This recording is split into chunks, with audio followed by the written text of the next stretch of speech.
There are moments when the world reveals its true face. For Amara Freeman, that moment came on a Tuesday morning in the town of Hollow Creek, Mississippi. The morning sun was shining, and the weather was beautiful over Hollow Creek, Mississippi. Amara Freeman was sitting in the passenger seat of her brother's blue pickup truck.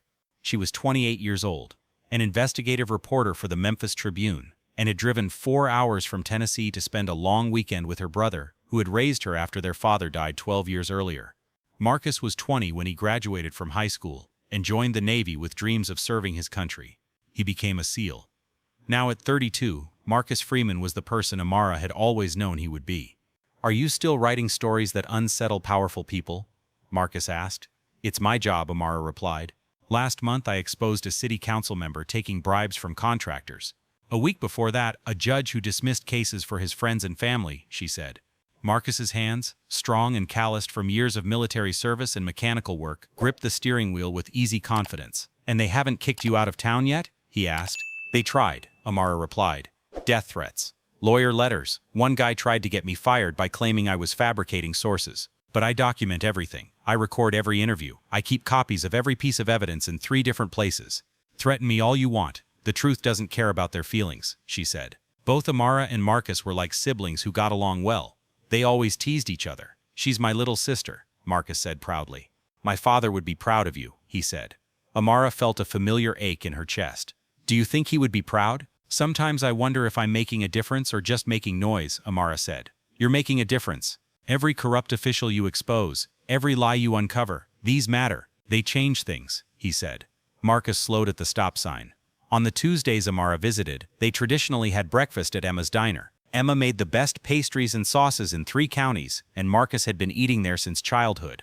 At that moment, red and blue lights flashed in the rearview mirror. Amara felt her brother's entire body tense. "Mark?" she asked quietly. "It's okay," Marcus replied, but the warmth had left his voice. "Probably just a routine check. You know what to do. Show your hands. Don't make any sudden movements. Just say yes sir and no sir until they let us go," he warned Amara. He carefully pulled the truck onto the curb, put it in park, and placed both hands on the steering wheel. Amara's journalist instincts kicked in immediately. She took out her phone, opened the camera app, and started recording. "What are you doing?" Marcus asked. "Documenting. Just like you taught me." Amara positioned her phone discreetly, but so she could clearly see the driver's side window. In the side mirror she saw 2 police officers approaching. The first was older. His badge read Coyle. Behind him came a younger officer, around 25, who looked tense and kept his hand close to his gun. His badge read Dunn. Sergeant Rick Coyle strode toward Marcus's window with an air of authority, his boots thudding heavily on the curb. "License and registration," Coyle barked. "Your tail lights out, kid," he added. Marcus's voice was completely calm. "No sir, I don't think so. I checked all my lights before leaving home this morning," he replied. "Are you calling me a liar?" Coyle's hand reached for the gun in its holster. "No sir, I'm just respectfully stating that I take good care of my vehicle," said Marcus. "If you don't mind, I'd like to record this conversation. It's my civil right." This situation made both police officers uncomfortable. Coyle's face flushed. "Do you think you know better than me? Do you think being a famous mechanic gives you rights?" he asked sarcastically. "I'm a veteran, sir. Navy SEAL. Retired after 10 years of service," he said. Marcus's military discipline was evident in every controlled word. "And yes, I know my rights. My license is in the glove compartment. I'm going to retrieve it very slowly now," he said. From the passenger seat, Amara could see everything, could feel the tension rising with every word. Her journalist mind cataloged the details. "Arrogant," Coyle spat. "Veterans think they're special," he continued, belittling him.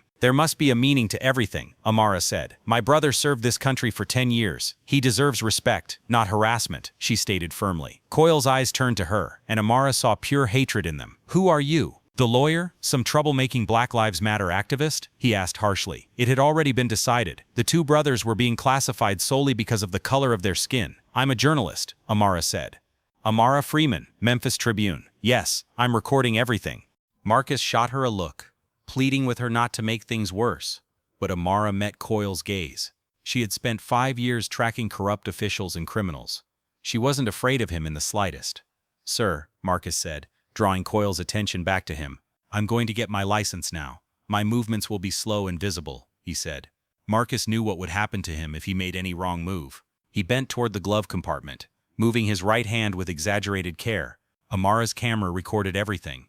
At that moment, Officer Dunn suddenly tensed, his young face turning pale. "Gun," he shouted, drawing his weapon. "He's armed," he exclaimed, springing into action. Amara saw her brother's eyes widen in disbelief, his mouth forming the word no. 3 gunshots tore through the morning air like thunder. It was too late for anything now. The first bullet hit Marcus in the chest, the second hit his shoulder. The third, the one that would kill him, hit just below his heart. Marcus, Amara screamed as her brother collapsed forward, then sideways.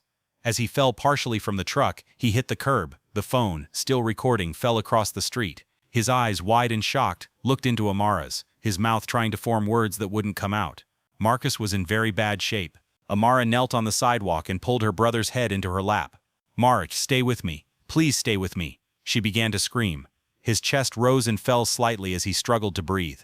After a while, his hand went limp, his chest stopped moving, and Amara Freeman felt her world shatter into pieces that could never be put back together again. Her brother had died before her eyes. The shock and grief she felt were beyond description. "He reached for the gun," said Coyle. "Clearly self-defense. You saw it too, Dunn. He was reaching for something under the seat," he said.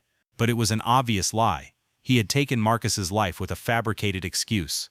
Officer Dunn's young face was ashen. Amara's grief turned into something harder, sharper. Still holding her brother's body, she grabbed her phone with her free hand and made sure the recording was still going. That recording was crucial. "He did nothing," she shouted. "You killed him," she said.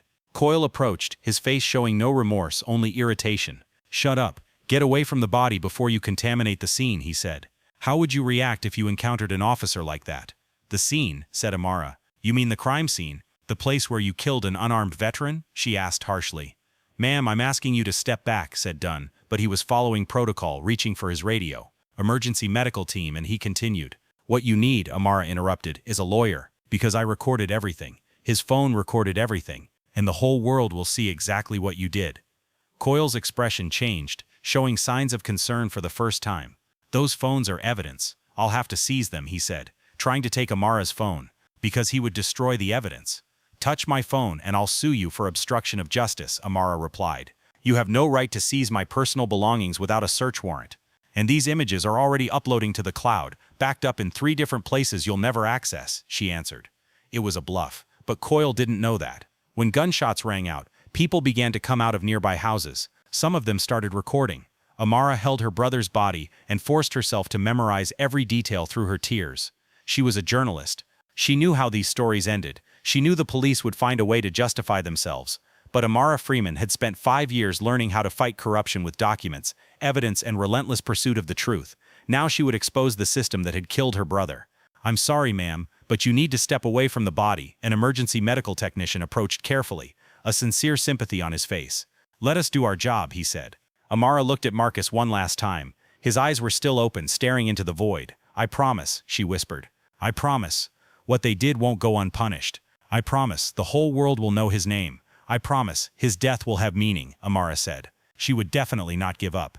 She stood on shaky legs, her clothes soaked with her brother's blood, and allowed the paramedics to take over. But she kept the phone in her hand, still recording, still documenting every moment of the nightmare unfolding around her. Sergeant Coyle had already grabbed his radio, his version of events beginning to take shape. "Central. Police officer involved in armed confrontation. Suspect reached for weapon during traffic stop. We had no choice. Threat neutralized," he announced. Amara's journalist mind caught every word. Suspect. Not civilian. Not reporter. Not citizen. Suspect. In the narrative they were creating, he was already guilty. The threat was neutralized. Not the man was killed. Not even the man was shot. A clinical language designed to erase humanity, to make murder seem like a necessary procedure. Amara was shocked beyond shock by what she heard. She now felt her brother's pain even more intensely. As they loaded her brother's body into the ambulance, everyone could see he couldn't be saved. Amara pulled a second phone from her camera bag.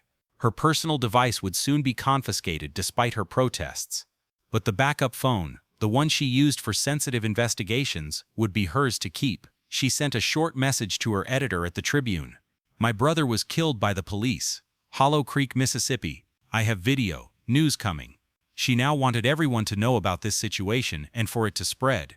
Then he sent another message to an email address he never thought he'd use, the General Communications address for Navy SEAL Team 7, the unit Marcus had served with before retiring. The message was simple: "Marcus Freeman is dead. The police killed him. I need help uncovering the truth. His sister, Amara." She didn't know if anyone would respond. She didn't know if the bonds of military brotherhood extended beyond active duty. if the connections Marcus had forged in combat still mattered now that he was a civilian victim of an internal conflict.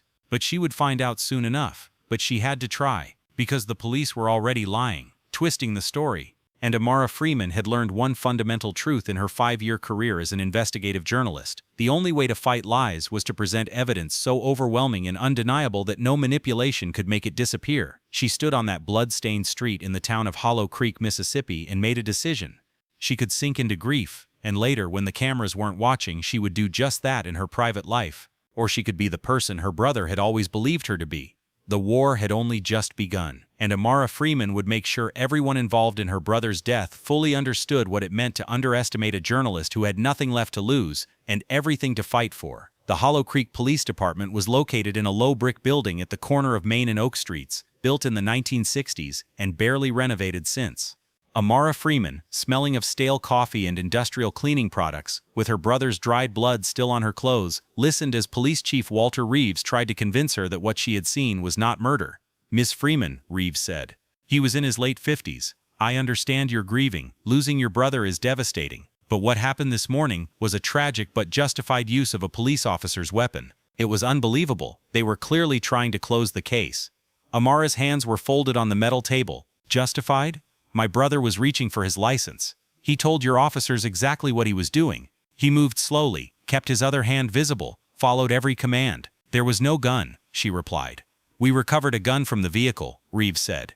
"In the photo, a pistol was visible in the evidence bag.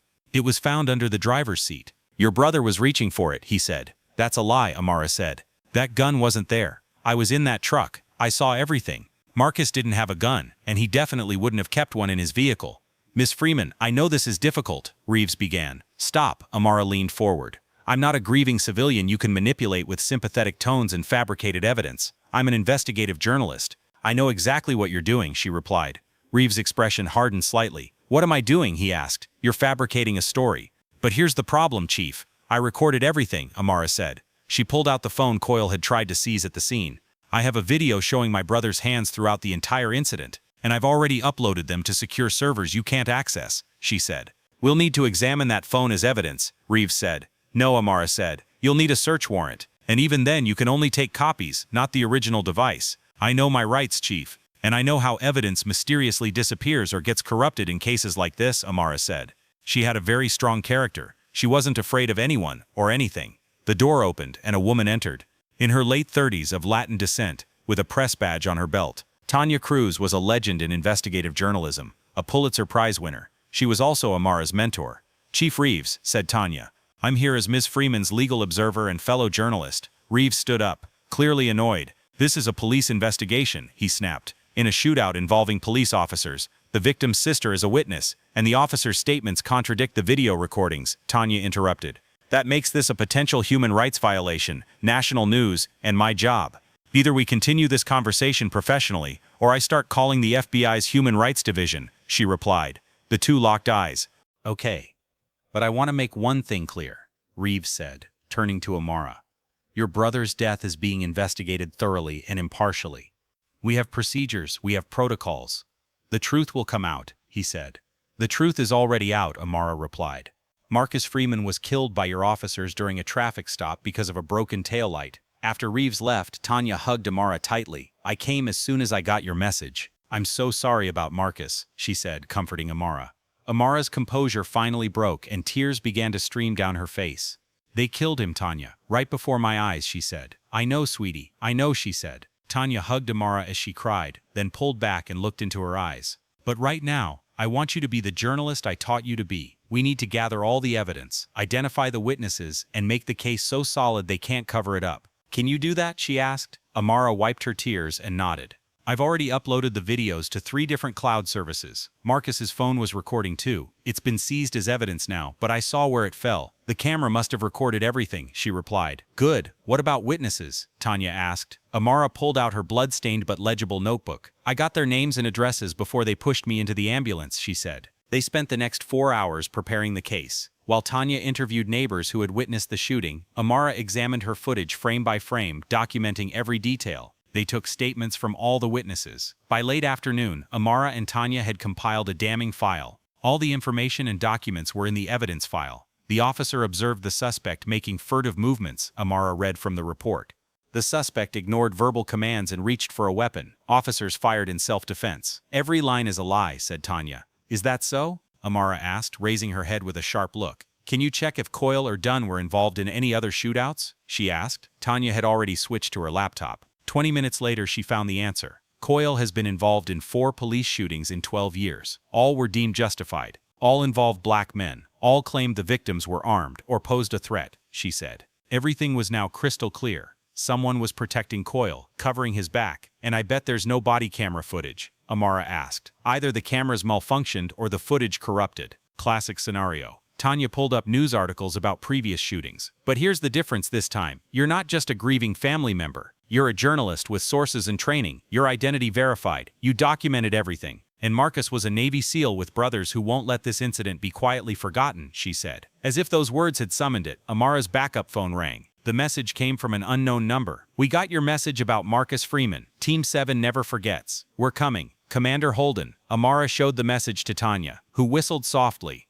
Are the Navy SEALs getting involved? She reacted. Marcus always said his team was his family, said Amara. They're coming because he matters to them. And because what happened to him was wrong on every level, she said. Tanya closed her laptop. But Amara, you need to prepare yourself. This is going to get ugly, she warned Amara. Let them try, said Amara. That night, Amara stayed in Tanya's hotel room because she couldn't bring herself to go to Marcus's house, knowing he would never return. She watched her brother obey calmly. She heard the respectful yes sir and no sir. She saw the slow, pre-planned movements. She saw the moment when feigned fear became an excuse for murder. And she saw something else, something that froze her blood. In the seconds before Dunn shouted gun, there was a look. Amara rewound and watched again. There it was, Coyle's slight nod, Dunn's reaction, followed by the fake panic. This wasn't spontaneous fear, it was coordinated. Tanya, she called. They watched the footage together, frame by frame. You might be right, said Tanya, but proving it was premeditated versus momentary panic will be nearly impossible, she replied. If there's no pattern, Amara countered. Coyle's other armed attacks, did any of them happen during traffic stops? All of this mattered. They pulled up everything they could find about Coyle's previous incidents. 3 of the 4 shootings had occurred during traffic stops. All had resulted in the death of a black man, and Coyle claiming self-defense. He's a serial killer, Amara said. He's not just a cop who makes bad calls. He's using his badge to kill black men, and the system protects him so he goes unpunished. Then let's expose the system, Tanya replied. The next morning, 3 black SUVs entered Hollow Creek. They parked in front of the motel where Amara was staying, and 13 men got out. Commander Isaiah Ice Holden was the first to emerge, 6'3", muscular, with cropped hair and eyes that had seen war and never forgotten it. 35 years old, he had served alongside Marcus Freeman for 8 years before Marcus retired. Amara Freeman, he asked. Commander Holden, she replied, shaking his hand. Thank you for coming. Marcus was family. We look out for our family. There was absolute conviction in Isaiah's voice. Tell me everything. In the motel conference room, Amara laid out everything they had gathered. Videos, witness statements, police records, the pattern of Coyle's previous shootings. The SEALs watched in sullen silence, their expressions hardening with each new piece of evidence. May I speak freely, ma'am? Asked one of them, a man with Rodriguez written on his arm. You don't need permission. I'm not your commander. Your brother talked about you constantly, said Rodriguez. He said, you were the bravest person he knew, fighting corruption with just a pen and a camera. He was proud of you. We all knew about the stories you uncovered. Several other SEALs nodded in agreement. A black operator named Williams spoke up. Marcus saved my life in Kandahar. He took a bullet meant for me. I owe him everything. So when I say we're here to see justice done, I mean it with all my heart. What do you want from us? Isaiah asked Amara directly. An investigation, she replied. You have skills, resources, and connections that I don't have. The police will obstruct me at every turn, but they may not be able to obstruct a team of questioning Navy SEALs. We'll have to be careful, Tanya interjected. If this looks like intimidation, it will backfire. Everything has to be legal and documented. Isaiah smiled bitterly. Ma'am, we are trained in intelligence gathering, surveillance, and tactical operations. We know how to gather evidence, and we know how to do it without breaking the law, he said. Over the next 6 hours, the SEALs deployed to Hollow Creek with military precision. Some interviewed witnesses, using their training to spot inconsistencies and lies. Others conducted a forensic analysis of the scene, noticing details that local investigators had overlooked thanks to their combat experience. A few pulled military records and uncovered Coyle and Dunn's past, uncovering connections and patterns. By evening, they had compiled a meticulously detailed case file. Coyle has ties to white supremacist groups, Williams reported. We recovered social media posts he thought were deleted, racist slurs, calls for violence against minorities. It's all there. The gun they claim Marcus reached for? Rodriguez showed the documents. The serial number matches a gun reported stolen from the police evidence room 3 years ago, the same evidence room Coyle had access to. Dunn's body camera was working, added another seal. We confirmed this with the manufacturer. The data exists, stored on department servers. They just claimed the data was corrupted. Isaiah looked at Amara and Tanya. We have enough evidence to prove this is murder. A deliberate murder committed by an officer with a history of killing black men using a planted gun with a coordinated cover-up. Then let's go public with this, Amara said. Everything. I'll write a story for the Tribune. Tanya will distribute it nationwide. We'll publish the videos, the evidence, everything. And we'll get the federal government involved, Isaiah added. The FBI Civil Rights Division, the Department of Justice. We have connections that can prevent this from being covered up at the state level. That night, Amara wrote the story that would change everything. She detailed Marcus's murder with clinical precision, backed every claim with video evidence and witness statements, and exposed the pattern of Coyle's previous murders. She included the planted gun, the fabricated reports, the cover-up, and she ended the story with a challenge. Marcus Freeman served his country honorably for 10 years as a Navy SEAL. He came home to build a life, serve his community, and be a good man. And he was killed by police in America because he was black. His killers are protected by a system designed to shield them from accountability. But his sister is a journalist who knows how to uncover the truth. His brothers are Navy SEALs who know how to fight. And together, we will see justice served. The news broke at midnight. Within hours, it was picked up by major news networks. The videos went viral, viewed millions of times. Public outrage erupted. And in his office, Police Chief Walter Reeves realized he had greatly underestimated the forces he was up against. The battle was heating up. And this time, lies wouldn't be enough to win. The news spread like a tsunami across the national media. By morning, Marcus Freeman's murder was on the front page of every major news network. The video footage was replayed over and over, a decorated Navy SEAL veteran calmly complying with a traffic stop, explaining his movements, slowly reaching for his license, and then being shot 3 times by officers who fabricated a justification for their actions. The reaction was immediate and massive. Hollow Creek's small police department was surrounded by protesters at 8 a.m. People from Mississippi and neighboring states arrived carrying signs reading, "Justice for Marcus Freeman, Navy SEALs matter, and stop killing us." The crowd was diverse. Black families who had lived with this fear their entire lives, white veterans angry over the killing of one of their own, Latinx community organizers, Asian students from nearby universities. Amara stood beside Tanya on the steps of the police department, watching the crowd grow. She had slept maybe 2 hours, her body filled with grief and rage, and she was running on the adrenaline of knowing her story was an undeniably compelling one. "Miss Freeman," a reporter from CNN pushed his way through the crowd. "Your story has generated an unprecedented response. What do you say to those who claim your brother must have done something to provoke the shooting?" Amara looked directly into the camera. "I suggest you watch the video. All of it. Every frame. You will see a man who served his country with honor killed because he existed, because he was black. You will see officers planting evidence and lying in official reports. You will see a system designed to protect badge-wearing killers. The police chief is arguing this was a justified shooting. The police chief is a liar protecting murderers," Amara cut in, her voice echoing above the crowd. "And I have evidence to prove it." Inside the police headquarters, Chief Walter Reeves watched the protest from his office window, his face tense with stress. The last 12 hours had been a nightmare. The FBI had called. The Justice Department had called. The Mississippi Attorney General had called. The mayor wanted answers. And worst of all, the media wouldn't stop calling. Sergeant Rick Coyle sat in the corner, his usual cool demeanor replaced by defensive anger. "This is a witch hunt. We did everything by the book. That veteran was armed. We feared for our lives." "Shut up," Reeves yelled. "Just shut up. The video shows he wasn't armed. The medical examiner's report shows you planted that gun. Your social media history shows you're a racist who's been looking for excuses to kill black men for years. You can't prove it. They already have. The Navy SEALs recovered the posts you deleted. The FBI is examining the planted gun. The data from your body camera is being subpoenaed." Reeves slammed his hand on the table. "You should have been careful. You had to stick to the script." The door opened and Officer Danny Dunn entered, looking like he hadn't slept. He was 25 years old, had been a cop for 3 years, and this was his first time using a gun.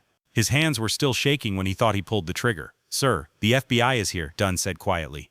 They want to question everyone involved. Of course they do, Reeves muttered. He looked at Coyle and Dunn. You two listen very carefully. Stick to the original story. Armed suspect, fear for your lives, split-second decision. Any deviation and this whole thing falls apart. But sir, Dunn's voice trembled. The video. It doesn't show what was inside the truck, Coyle interjected. We know what we saw. Freeman was reaching for something. We responded appropriately. Dunn's gaze shifted between the two older men, his conscience clashing with his survival instinct. He had joined the police force to help people, to serve the community, not to kill unarmed veterans and then lie about it. Outside, Isaiah Holden stood with the SEAL team. They were all dressed in civilian clothes, but their posture made it clear they were military. They had spent the morning conducting their own investigation, and what they found was heavy. I got the traffic camera footage, Rodriguez said, showing his tablet. It shows Marcus's taillights were working perfectly. There was no legitimate reason to pull him over. Williams opened another file. Coyle's background. Before he was a cop, he was discharged from the military for assaulting a fellow soldier for racist reasons. The Hollow Creek Police Department hired him anyway. And listen to this, added another SEAL. Coyle was investigated twice for excessive force. Both times, Chief Reeves dismissed the complaints without a proper investigation. Isaiah stared at the police department building with a hard expression. This isn't just one bad cop. This is systematic. The entire department is rotten. A black sedan pulled up. FBI agents had arrived to take over the investigation. The lead agent, Sandra Mitchell, a black woman in her 40s, approached Isaiah's group first. Commander Holden? She showed her badge. Special Agent Mitchell, FBI Civil Rights Division. I understand you and your team are conducting your own investigation. Yes, Isaiah confirmed. Marcus Freeman was one of us. We won't leave here until justice is served. I appreciate your loyalty, but this is now a federal investigation. I want you to hand over all the evidence you've gathered and leave the rest to us. After studying her for a moment, Isaiah nodded to his team. They handed over the files, hard drives, and documented evidence. Everything we found. But understand this, Agent Mitchell, we're not going anywhere. We'll cooperate fully, but we're staying here until Coyle and everyone who helped cover up this incident is in federal custody. Mitchell's expression softened slightly. I read Marcus Freeman's service record. He was a hero. I promise you, we'll pursue this case with everything we have. Good, Isaiah replied, because if you don't, we will.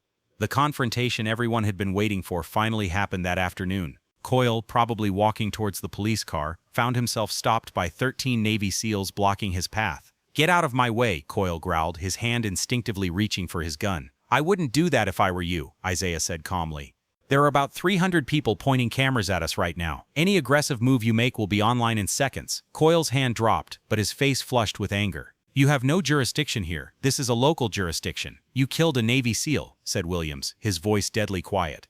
That gives us all the jurisdiction we need. It was self-defense. He was armed. He wasn't. We have forensic reports. We have witnesses. We have videos from 4 different angles. You killed an unarmed man and then lied about it. Coyle's eyes darted around for support, but the other officers exiting the building stood several meters away, unwilling to get involved. Marcus Freeman was a better man than you could ever be, Isaiah said, approaching. While he served his country with honor, you were kicked out of the army for attacking a black soldier. While he went home and built a life helping people, you used your badge to terrorize minorities. He died honorably. You will spend the rest of your life in federal prison, remembered as the coward who killed a hero. You can't prove that, Coyle replied, but there was no convincing tone in his voice. I already have, Isaiah replied. Federal agents are preparing the charges right now. Deprivation of rights under the guise of the law, murder, filing false reports, fabricating evidence, conspiracy to obstruct justice. You're done, Coyle. The only question is, will you cooperate and cut your sentence by a few years, or will you continue to lie and spend the rest of your life behind bars? For the first time, genuine fear appeared in Coyle's eyes. He had gotten away with it for so long by hiding behind badges, qualified immunity, and a system designed to protect the police from accountability. But when he was confronted by both the war and justice, and seeing that federal agents had documented everything and witnesses had recorded every word, he finally realized this time was different. I want a lawyer, he said. Wise choice, Isaiah replied. You're going to need a good one. Amara watched the confrontation from her spot near the media area, Tanya beside her recording everything on camera. Seeing Marcus's brother's killer face to face, seeing Coyle's mask slip, did not bring her brother back. It did not fill the void his death had left in her life. But it was a start. That evening, Tanya and Amara met with FBI agents in a secure conference room at the federal building in Jackson, Mississippi. Agent Mitchell explained what they had found in the initial investigation. We're treating this as a potential civil rights conspiracy, Mitchell explained. Not just Coyle and Dunn, but Chief Reeves and others in the department who helped cover up the previous incidents.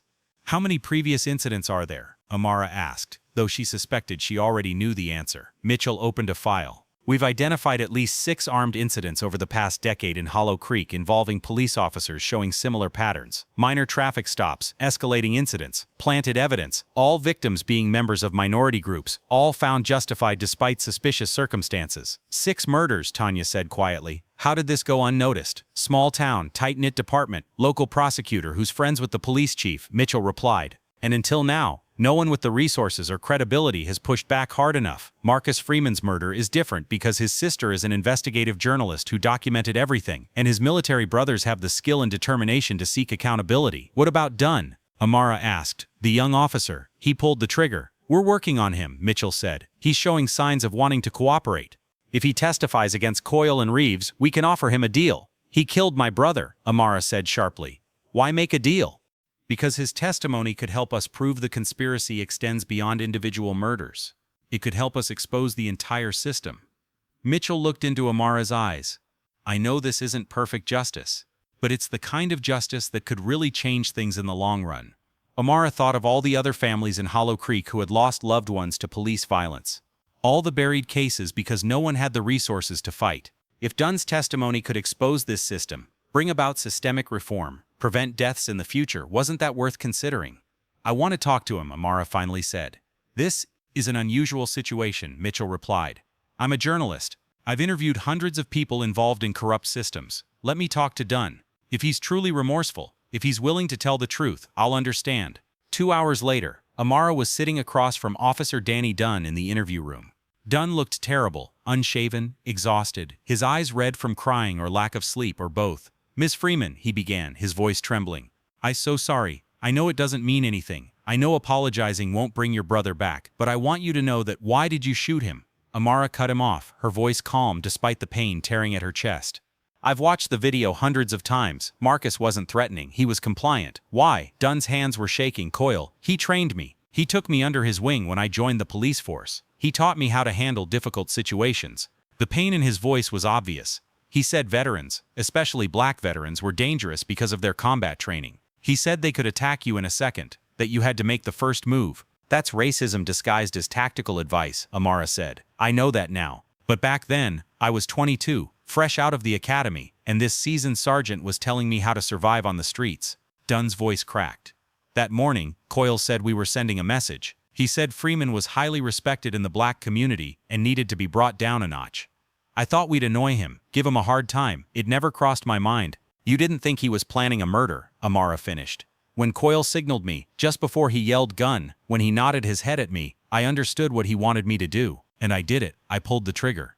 Tears streamed down Dunn's face. I killed my brother on the orders of a racist sergeant, and I didn't have the courage to refuse. Amara sat silently, trying to process what had happened. This didn't excuse what Dunn had done. It wouldn't bring Marcus back, but it confirmed what she had suspected. This wasn't a momentary mistake. It was a planned execution. If you testify, he finally said. If you tell the truth about Coyle, Reeves, and the entire system, will you do it? Yes, Dunn replied immediately. I'll tell everything. Every training session Coyle taught us to see black people as threats. Every covered-up gunfight. Every time Reeves dismissed complaints. Everything. Why? Amara wanted to know. Why now? Why not before? Because I can't live with this, Dunn replied. Because every time I close my eyes I see your brother's face. Because if I don't do something, I'm not just a murderer, I'm a coward who lets murder become policy.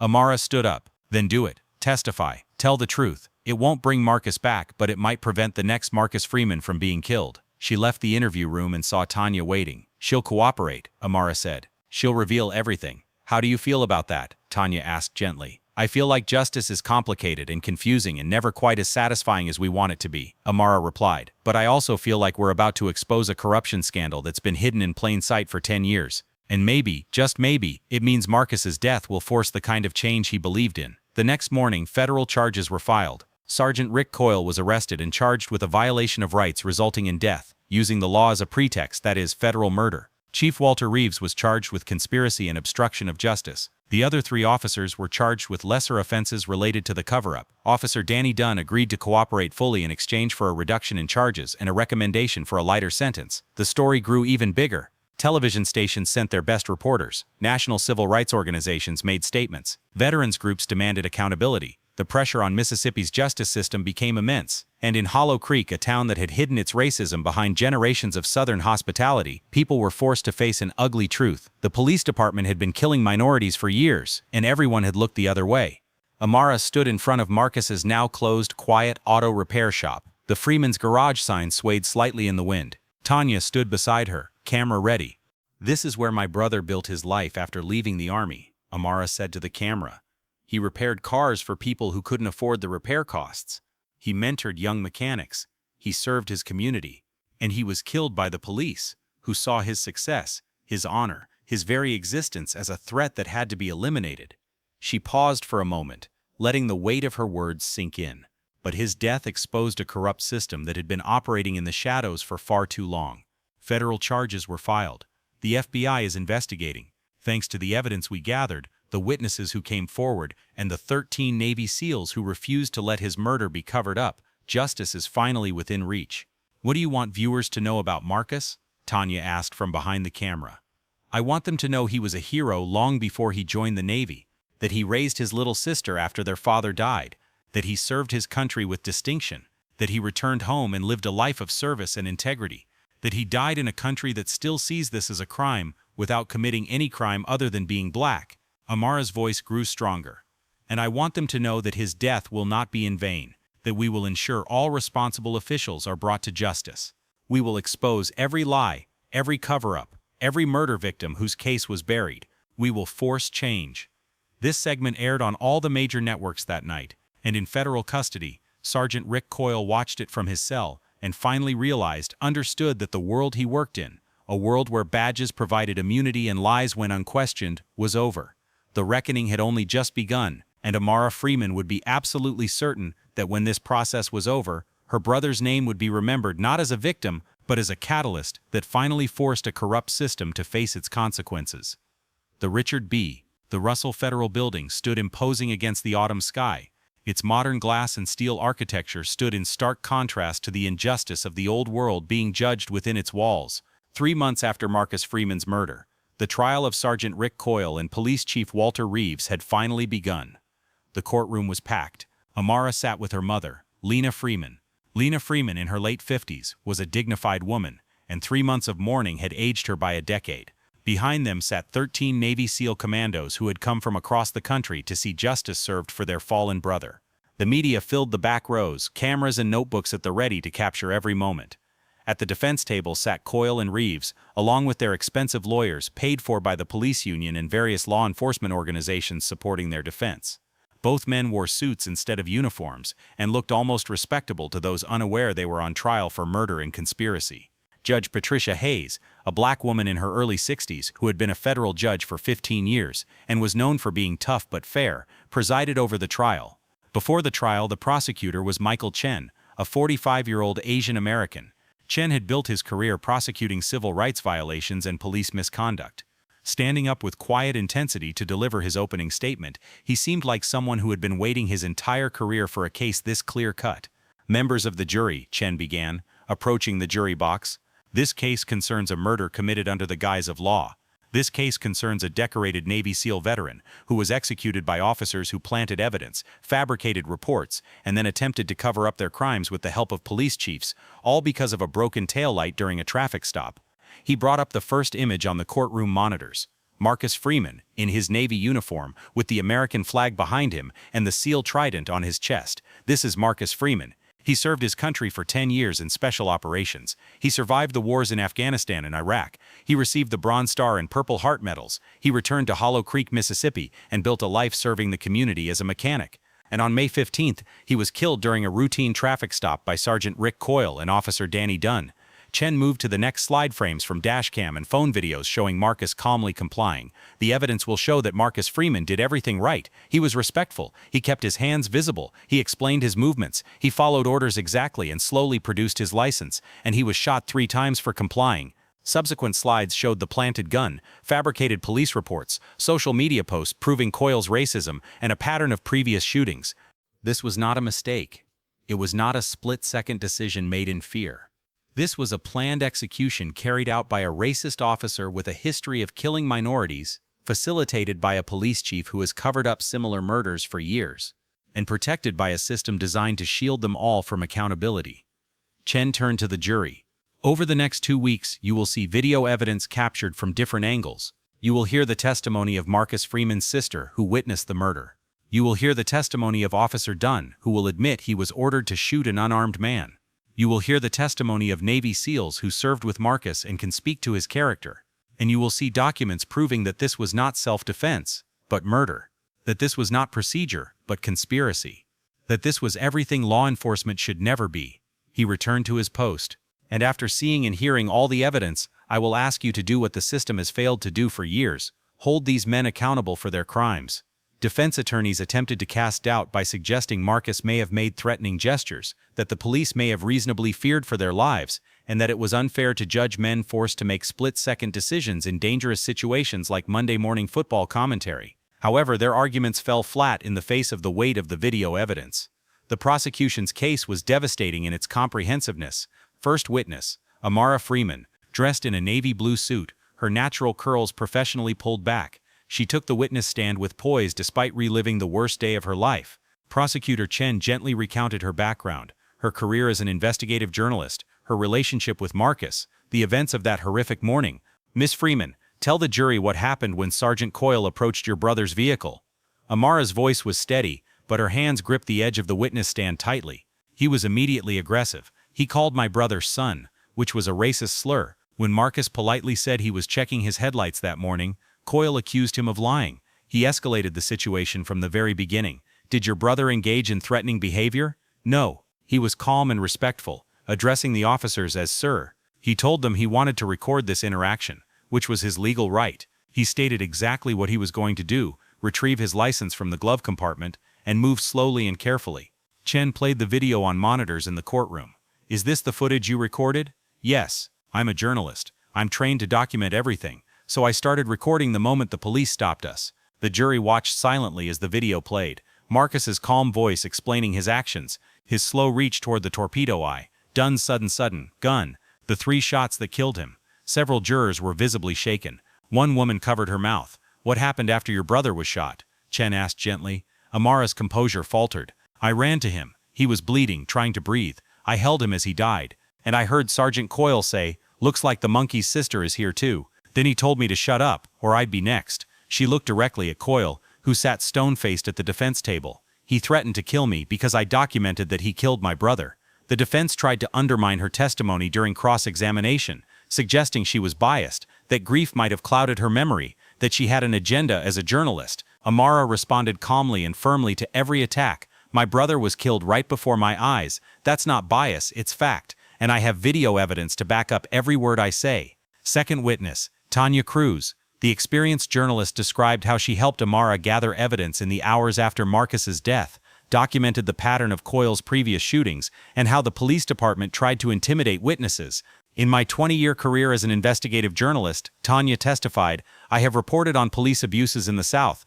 This case represents everything that is wrong with the system: a violent, racist police officer, a chief who protects him, and a small-town police department that acts like it's above the law. He detailed the evidence he and Amara uncovered: planted weapons, fabricated reports, social media posts, previous victims. How many similar cases have you identified in Hollow Creek? Chen asked. 6 incidents involving police officers over the past decade, all following the same pattern: minor traffic stops, escalating incidents, planted evidence, minority victims, all found justified despite suspicious circumstances. Third witness, Isaiah Holden. The Navy SEAL commander testified about Marcus's character and service record, his voice carrying the weight of military authority and personal grief.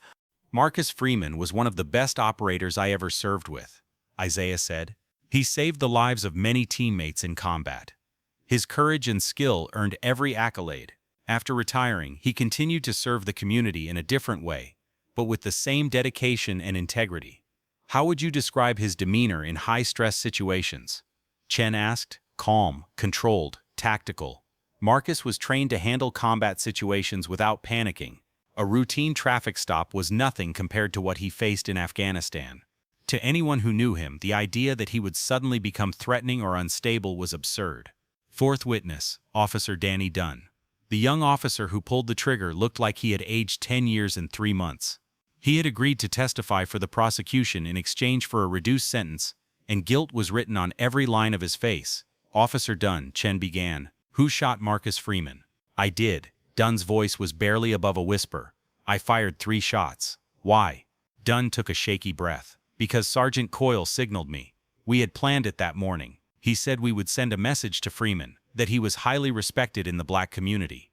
When Coyle nodded at me during the stop, I understood what he wanted. I yelled gun and fired." The courtroom murmured. Judge Hayes banged his gavel for silence. "Was Marcus Freeman armed?" Chen asked. "No. There was no gun. Coyle planted it later. It was taken from the evidence room. The serial number proves it was reported stolen 3 years ago. Were you concerned for your life?" Dunn finally raised his head, tears streaming down his face.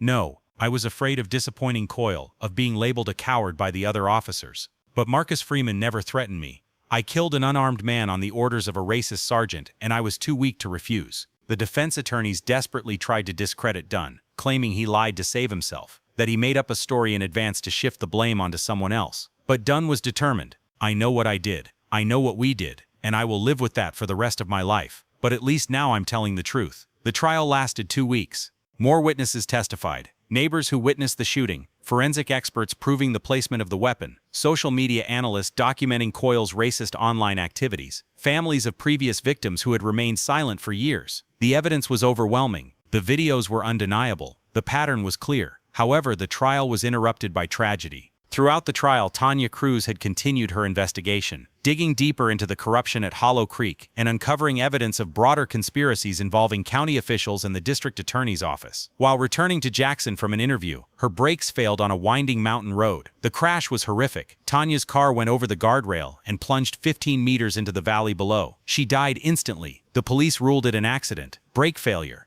Tragic but not suspicious. Amara knew the truth. Sitting in the hospital morgue, looking at Tanya's body, she felt her grief turn into a cold, focused rage. Tanya was her mentor, her friend, the woman who taught her that journalism could change the world. And now she was dead because she had gotten too close to the truth. "This was no accident," said Isaiah, standing silently beside Amara. The team had already examined Tanya's car. The brake line was cut. A professional job, made to look like wear and tear. "But we'll know when we see the sabotage. They killed her," Amara said, her voice devoid of emotion, "just like they killed Marcus, because she wouldn't stop investigating." "Then we won't stop either," Isaiah replied. "We'll finish what she started. We'll uncover everything, and just like with Marcus's death, we'll make sure hers creates an irreversible change." 3 days later, Amara stood up at Tanya's memorial service and gave a speech that was both a tribute and a declaration of war. "Tanya Cruz spent 20 years exposing corruption and fighting for the truth," Amara said in the packed church. "She won a Pulitzer Prize for her investigation of police violence in Alabama. She helped pass reform laws in 3 states. She mentored dozens of young journalists, including me, teaching us that our job isn't just to report the news, but to hold power accountable." She paused for a moment, looking at the flower-covered coffin. "They killed her because she got too close. Because her investigation would have exposed the systemic rot in Mississippi's justice system beyond individual officers. But they made a mistake. They thought they could bury the truth by silencing a journalist. They didn't understand that Tanya taught us all to back up everything, to share our sources, to ensure the story survives even if we don't." Amara pulled out a flash drive. "This contains everything Tanya was investigating. Names, documents, evidence of corruption reaching all the way up to county officials, judges, prosecutors, and even the state attorney general. She died gathering this information, and I will make sure her death was not in vain." The trial resumed the following week. Amara returned to the courtroom with renewed determination. Tanya's investigation files were handed over to federal prosecutors, who immediately expanded the case. Closing arguments were made on a gray November morning. Prosecutor Chen stood before the jury one last time. "You've seen the evidence. You've heard the witness testimony. You watched the video showing Marcus Freeman was killed for obeying police orders. You heard Officer Dunn admitted it was a premeditated murder. You saw the planted gun, the fabricated reports, the pattern of previous murders." He gestured toward the defense table. "Sergeant Coyle killed Marcus Freeman because he was black, successful, and respected. Chief Reeves covered it up because that's what he'd been doing for years, covering up for racist officers who used their badges as a license to kill. And both of them thought they would get away with it because the system had always protected them before." Chen walked toward the witness stand. "But this time they picked the wrong victim. Marcus Freeman's sister is an investigative journalist who documented everything. His brothers are Navy SEALs who wouldn't let the murder be covered up. Thanks to their courage and determination, you now know the truth. Everything, undeniable and inevitable. He returned to his seat. I want you to do what should have been done years ago. Hold these men accountable. Find them guilty.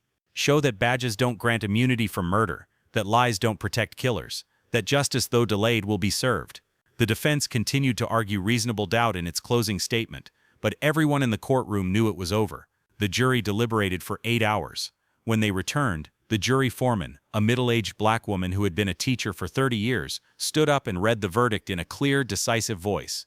In the case of the United States versus Rick Coyle, charged with the violation of rights under the guise of law resulting in death, guilty. On the charge of conspiracy, guilty. On the charge of fabricating evidence, guilty. On the charge of filing a false report, guilty. She read all the charges for both defendants. Guilty, guilty, guilty. Every single charge, for both defendants. The courtroom stirred with measured joy. People didn't applaud, but a collective sigh of relief and vindication was palpable. Amara sat motionless, her mother holding her hand tightly, tears streaming down both their faces. Marcus wasn't coming back. Tanya wasn't coming back. But the men who killed them would answer to justice. Judge Hayes banged his gavel to restore order. Sentencing will be 4 weeks from today. The defendants will be held in federal custody until the verdict is delivered. As Marshals Coyle and Reeves led them away in handcuffs, Coyle's mask finally cracked. There was a moment of realization on his face, shock and anger. The realization that the world where racism was protected by procedure, where murder was excused by qualified immunity, was ending. Outside the courthouse, Amara, Isaiah, and the other SEALs looking at the wall of media cameras. Justice was served today, she said, her voice echoing above the crowd. But the price was too high. My brother is dead. My mentor Tanya Cruz is dead. And they are just 2 names on a very long list of people killed by police officers who believe their badges give them the right to commit murder. He looked directly into the cameras. These convictions matter. They send a message that accountability is possible, but the fight isn't over. The investigation Tanya was conducting when she was killed has been handed over to federal prosecutors. More charges will come. More corruption will be exposed. And we won't stop until the entire system that protects killers like Coyle is dismantled and rebuilt. Isaiah stepped forward. Marcus Freeman was our brother. We came here to ensure justice was served, and today it was, but we will remain here until the verdict is handed down. Every official who helped cover up these murders will remain here until they face the consequences. And we will remain here until reforms are made to ensure this never happens again. That night, Amara sat in the hotel room reviewing Tanya's investigation files. The evidence was damning. Judges dismissing cases against abusive police officers, prosecutors refusing to charge clear civil rights violations, county officials accepting payments from police unions in exchange for protecting bad cops. Tanya had been preparing a RICO case before she died, and now Amara would finish it. She opened her laptop and began to write, not just a story for the Memphis Tribune, but a comprehensive expose that would force federal intervention in Mississippi's entire criminal justice system. The guilty verdicts were just the beginning. The real reckoning was yet to come, and Amara Freeman, journalist, sister, heir to Tanya Cruz's mission, would be absolutely certain that when it was all over, the deaths of Marcus Freeman and Tanya Cruz would force changes that would save countless lives. 4 weeks after the guilty verdicts, the same federal courtroom filled again for sentencing. But this time, the gallery held not only Marcus Freeman's family and supporters, but also representatives of 6 other families. These families were victims of Sergeant Coyle's decade-long murder spree, and they had now been vindicated by the federal investigation. Amara sat in the front row with her mother. Beside were 13 Navy SEALs who had become her extended family in recent months. Behind them sat members of Marcus's Baptist Church, his co-workers from the auto repair shop, and dozens of Hollow Creek residents who had finally found the courage to speak the truth about the man who had terrorized their town for years. At the defense table, Coyle and Reeves sat, the reality of federal custody having replaced their expensive suits, dressed in prison orange. Both had visibly aged. Coyle's cool demeanor was completely gone, replaced by the hunched shoulders of a man finally held accountable. Reeves continued to project an air of dignity, but his hands trembled as he gripped the table. Judge Patricia Hayes entered the courtroom with a serious expression. She had spent the last 4 weeks reviewing the pre-sentence reports from Tanya Cruz's investigation prior to her murder, the impact statements from the victims, and additional evidence. Mr. Coyle, Judge Hayes began speaking in a voice that carried the weight of moral authority. You swore to protect and serve. Instead, you used your badge as a license to terrorize and kill. Over 12 years, you were involved in 7 shootings, all against minority civilians, all justified by a corrupt system, all part of a pattern of racist violence that you not only committed but celebrated. He displayed evidence on the courtroom monitors, screenshots of Coyle's social media posts, messages he sent to white supremacist groups, photos of him at rallies with racist symbols. You didn't just kill Marcus Freeman, you hunted black men for sport, confident your badge would shield you from the consequences. You planted evidence. You wrote false reports. You threatened witnesses. And you did all of this with the approval and protection of your police chief. Coyle's lawyer began to speak, but Hayes raised his hand. I've read the defense's mitigating factors. Community service, job stress, split-second decisions. None of it matters. You're a killer in uniform, which makes your crimes even more disgusting because you violated the public's trust in the most fundamental way. He looked directly at Coyle. For the deprivation of rights under the guise of the law and the resulting crime that led to death, I sentence you to life in federal prison without the possibility of parole. For the conspiracy charge, 25 years in prison. For obstruction of justice and false reporting, each carrying a 10-year prison sentence to be served concurrently. The courtroom was silent, absorbing the weight of the sentence. You will spend the rest of your life in prison, Mr. Coyle. And for every day you spend there, I want you to remember Marcus Freeman's face. I want you to remember the other 6 men you killed. I want you to remember that justice, though delayed, ultimately caught up with you. Judge Hayes turned to Reeves. Chief Reeves, your crimes may be even more severe because you had the power to stop this cycle, but instead you chose to perpetuate it. You dismissed complaints, you destroyed evidence, you threatened witnesses. You created a department culture where racist violence was not only tolerated but encouraged. He detailed the evidence uncovered by Tanya Cruz's investigation. Systematic cover-ups, financial ties to white supremacist organizations, a tendency to protect officers who targeted minorities. You betrayed every principle of law enforcement. You turned the Hollow Creek Police Department into a criminal enterprise. And you did this while collecting a paycheck from taxpayers and pretending to serve the community. Reeves finally raised his head, fear appearing on his face for the first time. I sentence you to 30 years in federal prison for RICO charges, an additional 15 years for civil rights violations, to be served consecutively, and 10 years for obstruction of justice, also to be served consecutively. Total sentence 55 years. You will die in prison, Chief Reeves. And you will do so knowing that your legacy is one of corruption, murder, and the complete perversion of justice. The gallery erupted in quiet satisfaction, not quite celebration, but a collective sigh of relief from people who had been waiting years for accountability. Furthermore, Judge Hayes continued, I order the complete dissolution of the Hollow Creek Police Department. A federal oversight committee will be established, with the FBI and the Department of Justice conducting a comprehensive review of every case, every officer, and every policy. The department will be rebuilt from the ground up with mandatory reforms, community oversight, and zero tolerance for racism or excessive force. He looked at the families in the gallery. I sincerely apologize to the families of Marcus Freeman, Anthony Davis, Jerome Williams, Michael Patterson, Kevin Thompson, Isaiah Brown, and Marcus Johnson, the 7 men killed by officers of the Hollow Creek Police Department. The justice system failed you. It failed your loved ones. Today's sentences won't bring them back, but I hope they provide some closure and send a clear message that this kind of failure will no longer be tolerated. As Marshals Coyle and Reeves led them away for the last time, Amara felt her mother's hand squeeze hers. Lena Freeman had aged 10 years and 6 months, her hair nearly completely gray, but her eyes showed the strength of having survived an impossible ordeal. Your brother would be proud of you, Lena whispered. You brought justice for her and all the other families. But Amara's work was not yet done. The court ruling was only one piece of a larger puzzle that Tanya Cruz had begun to assemble before she was killed. 3 days after the court ruling, Amara spoke at a press conference in Jackson alongside FBI Special Agent Sandra Mitchell. Behind them, the results of Tanya's investigation were displayed on monitors. Charts showing connections between corrupt officials, financial records proving bribes, documented evidence of a conspiracy extending far beyond Hollow Creek. Today, the FBI is announcing additional federal charges against 12 individuals involved in a criminal conspiracy to deprive citizens of their civil rights, Mitchell explained. Based on evidence gathered by journalist Tanya Cruz before her death, we have uncovered systematic corruption involving district attorneys, judges, and law enforcement officers in 3 Mississippi counties. The charges were extensive. District Attorney William Hartford, who refused to charge officers in 17 separate cases of excessive force despite overwhelming evidence. Judge Marcus Sullivan, who systematically dismissed civil rights lawsuits against the police. 3 county commissioners who took payments from police unions to protect abusive officers. Mitchell continued, this investigation represents one of the largest civil rights cases in Mississippi history, and this case exists because of the courage and dedication of Tanya Cruz, who spent the last months of her life exposing decades of corruption operating in the shadows. Amara approached the microphone, her voice steady despite the grief that still threatened to overwhelm her whenever she thought of Tanya. Tanya Cruz taught me that journalism isn't just about reporting the news, it's about holding power accountable. She died carrying out that mission, and today we honor her memory by ensuring the systemic change she dedicated her life to becomes a reality.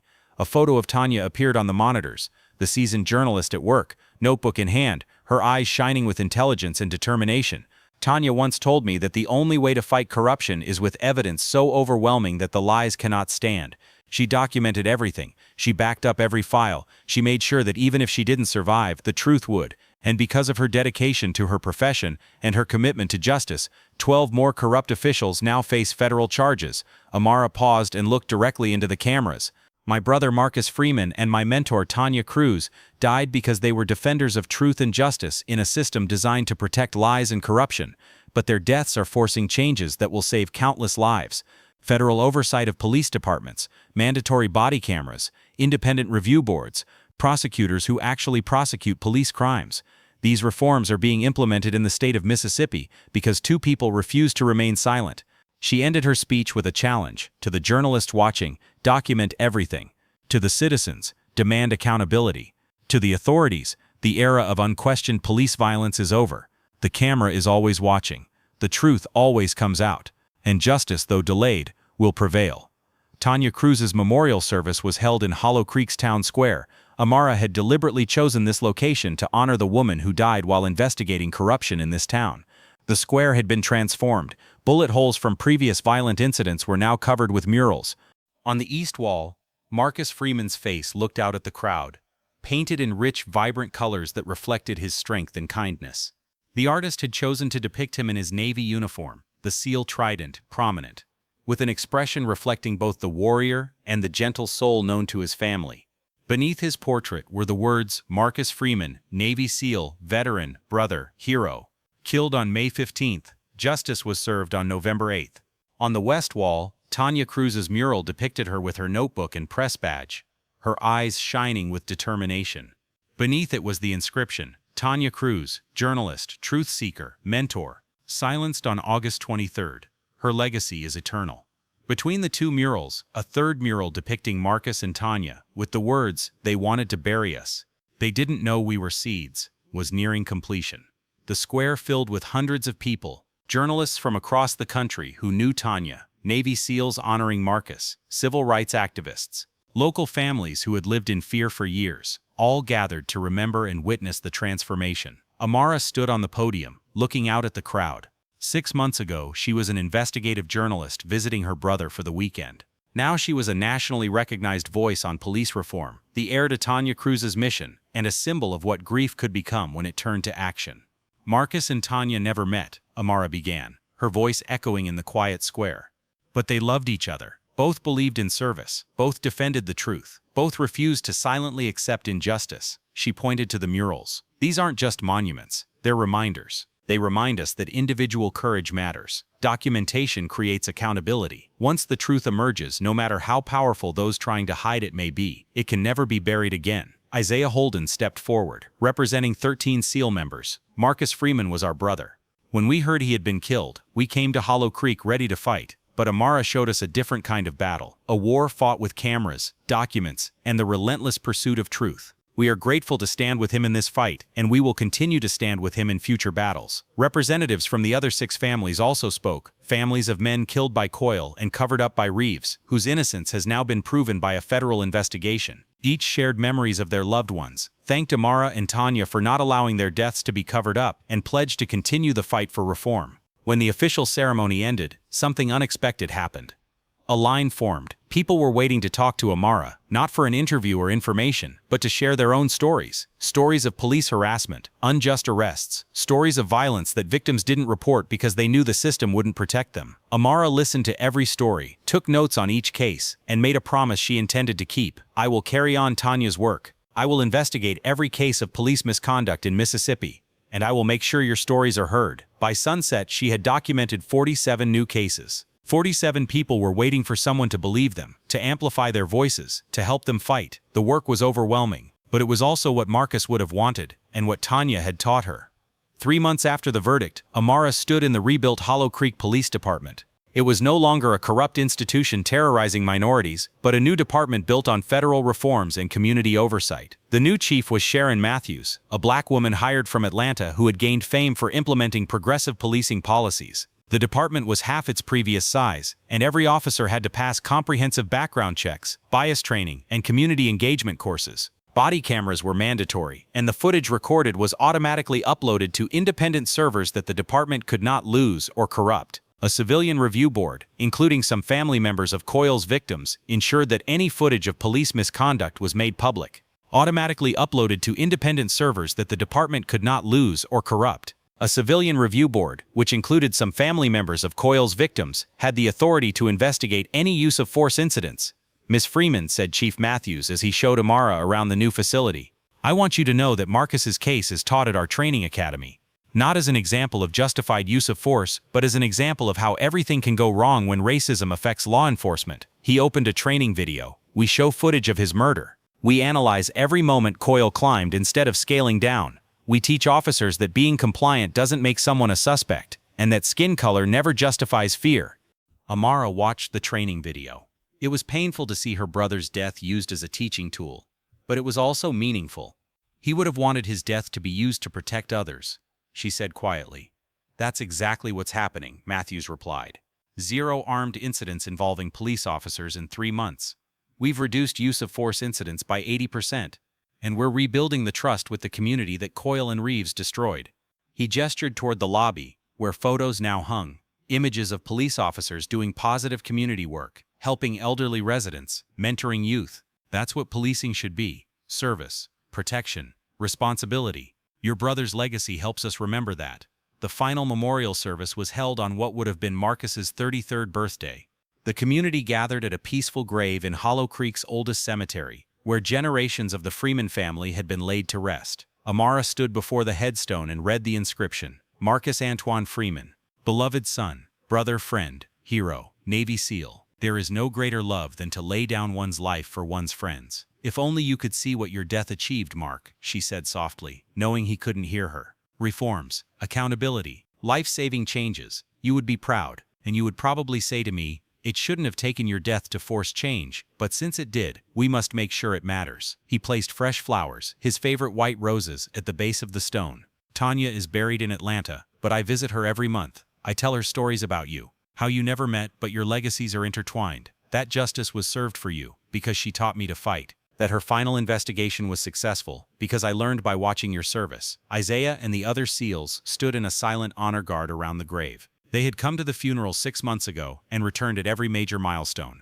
The trial, the sentencing, and now this memorial. "We brought something," Isaiah said, removing the American flag covering Marcus's coffin. "We want it to fly at the Marcus Freeman Memorial Center." "A memorial center?" Amara looked stunned. Isaiah smiled. "Your mom and the community have been working on it. Marcus's garage is being turned into a community center. Free auto repair classes for young people, services for veterans, legal aid for civil rights, all in his name. They're opening it today." Tears streamed down Amara's face. The garage had undergone a major transformation. Fresh paint, a new sign reading Marcus Freeman Memorial Center, Service, Justice, Community, and a crowd waiting for the celebration. Lena Freeman now stood stronger at the entrance, having turned her grief into purpose. "Your brother believed in serving people," she said to Amara.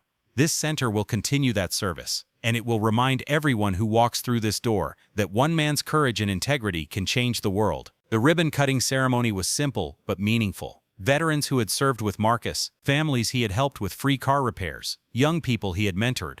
They had all come together to ensure that his memory lived on, not only in wall paintings and speeches, but in ongoing service. That evening, Amara sat in the hotel room that had become her temporary office, reviewing files for her next investigation. Marcus and Tanya's story had taken her career to a new level. She had been hired by national publications, offered book deals, and invited to speak at journalism conferences, but she had turned down most of these offers, choosing instead to stay in Mississippi, continue the work Tanya had started, expose corruption one case at a time, and ensure accountability in every investigation. Her phone rang, a message from an unknown number. The message contained a video file along with a simple note: "I think you should see this." Amara opened the file and felt her blood run cold. The video showed the perspective of a police body camera from another town in Mississippi, a black youth being stopped in traffic, the situation rapidly escalating, a child reaching for his wallet, a cop's hand moving toward his gun. She recognized this situation immediately, the same manufactured fear, the same racial profiling, the same potential for murder. But this time, someone had sent her the footage before the shooting happened, before another family was destroyed, before another life was lost. Amara grabbed her camera bag and laptop. Tanya had taught her this. Every investigation mattered. Every case uncovered created pressure for change. Justice was built each time on documented truth. She texted Isaiah, "New case, might need backup." The reply came immediately. Where and when? We're ready. As Amara headed toward the new investigation, she thought of Marcus and Tanya, the price they had paid for resisting, the legacy they had left behind, the work that still needed to be done. A gospel song Marcus had hummed while fixing cars played on the radio. Amara let the music envelop her, drawing strength from the familiar melody. She passed through the town square, its murals shimmering in the evening light. Marcus's face watched Hollow Creek. Tanya's determined expression reminded everyone who saw her that the truth mattered. And among them were the words that became Amara's mission statement. They tried to bury us. They didn't know we were seeds. Justice had been served for Marcus Freeman and Tanya Cruz. 50 years for Reeves, life imprisonment for Coyle, federal oversight of corrupt departments, systematic reforms across Mississippi. But the work was not done. As long as badges could be used as weapons, racism influenced law enforcement, and those in power believed they could evade responsibility, it would not be over. Amara Freeman had become the person her brother always believed she would be, a warrior for truth, a voice for the voiceless, a journalist who understood that documentation brings justice and that silence is complicity. She had her camera. She had her training. She had 13 Navy SEALs who had become her extended family. She had communities that trusted her to tell their stories.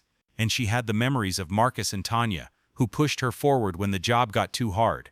A new case awaited, another potential murder to prevent, another family to save from the grief he knew so well, another chance to prove that justice is possible, even if it requires constant vigilance. Amara sped up, moving toward the next battle in a war that would last her entire life, because she had learned the most important lesson Marcus and Tanya had taught her. Individual courage may not change the world overnight, but it can plant seeds. And these seeds, nourished by truth and watered by determination, eventually grow into forests that no corruption can cut down. The struggle continued. The cameras kept rolling, the truth kept emerging, and in the town of Hollow Creek, Mississippi, 2 murals transformed the town, reminding everyone who saw them that justice didn't require murder, but that when it did, these deaths had to have meaning. They wanted to bury Marcus Freeman and Tanya Cruz, but their legacy was seeds that had already taken root, and they became movements that would outlast the corruption trying to silence them. And Amara Freeman would spend the rest of her life ensuring that these seeds continued to grow, spread, and transform a broken system into something worthy of the sacrifices made to change it.